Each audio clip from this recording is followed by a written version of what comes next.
What's up, guys? Welcome to episode 10 of Overrated, Underrated with Resilience Training and me, Coach Mike. This is that talk show where you guys give me topics based on fitness, nutrition, and sports performance, and I let you know whether I think it's overrated or underrated. Let's get to last week's responses. Fat burning pills. All right, I'm surprised it took 10 episodes to get to this one. So when it comes to over-the-counter fat burning pills, fat burning supplements, I, for sure, definitely think they are overrated. And here's why. Fat burning pills are supplements that you can take that essentially raise your metabolic rate, and they claim to help you burn body fat. Over the past couple of decades, there have been a lot of research studies done on these, and the research is inconclusive. Yes, these pills have some positive effects that lean towards body fat loss, but are they safe and is it effective for most people? That's a legit question that has yet been answered by science. Now, how do these pills work?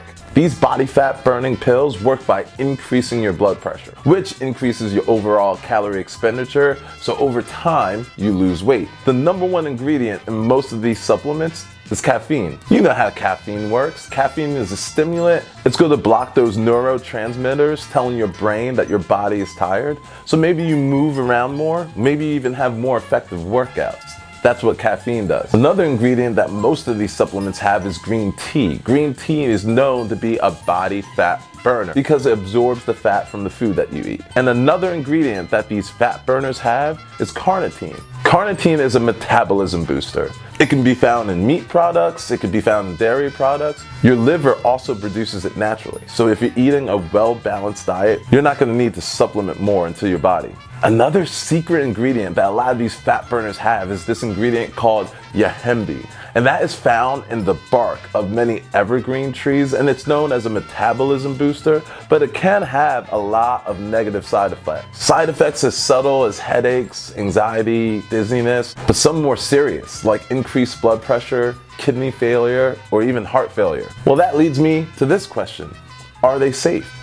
Most over-the-counter fat-burning supplements are not approved by the FDA, so you're at your own risk when you take them. Many of these products say natural on them, but just because they say natural doesn't mean that they are safe to use. Herbs such as ephedra were used in fat-burning supplements in the past, but since then have been banned by the FDA because of the negative side effects it had on people using them. So if you're choosing to use supplements like this, make sure you're talking to your doctor or medical professional before you do. Look, I get it. A lot of people are gonna turn towards supplements like this because they wanna lose weight and they wanna do it quickly. But no pill is gonna change your habits. And habits are the way that we are going to get sustained body fat loss. So, fat burning pills, overrated. All right, let's get to response number 2. Cool sculpting to remove body fat. Wow.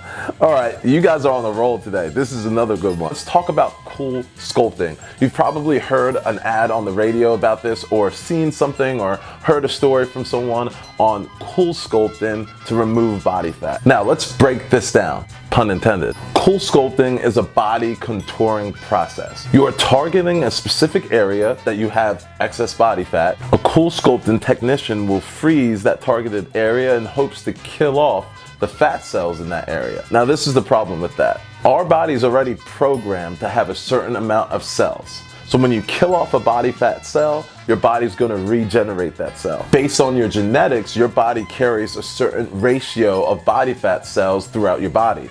That's why some people hold their weight more in their midsection, and then others hold their weight more in their legs or their arms or their face. So I'm not saying that that body fat cell will regenerate in the same exact spot that it died, but your body will regenerate that cell. So what cool sculpting does, it can reduce the appearance of excess body fat in a certain area, but that doesn't mean it's going to create significant weight loss. So weigh that knowledge against the side effects that cool sculpting can have.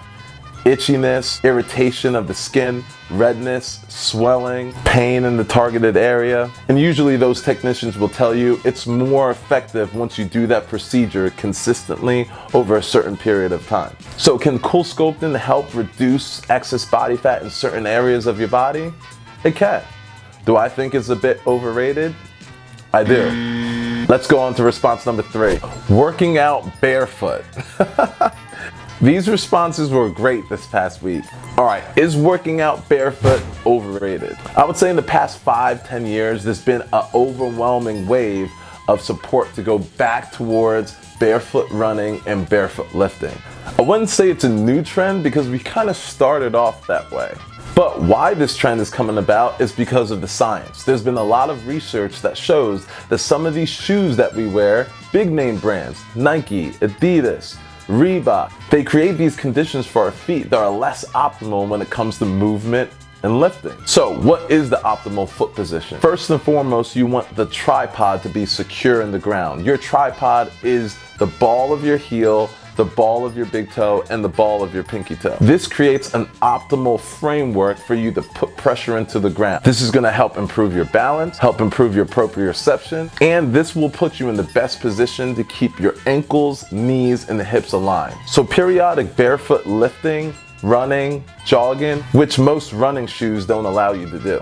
This will lead to a stronger foot, which will lead to a stronger ankle, which will lead to a stronger leg, so on and so forth. Now then again, there's a reason why we do wear shoes and we don't walk around barefoot all the time. Sometimes too much of a good thing is a bad thing. So what do I rate it? With all the new age hype around it, a lot of people are doing it now. It's real popular, but it's not ideal to do it all the time, long term. So I guess I'm gonna say it's properly rated. Thank you so much for watching another episode. You guys know I love to do this. Again, I'm gonna ask you this week for you guys to give me topics based on fitness, nutrition, and sports performance, and I'll do my best to let you know if I think it's overrated or underrated. Stay resilient.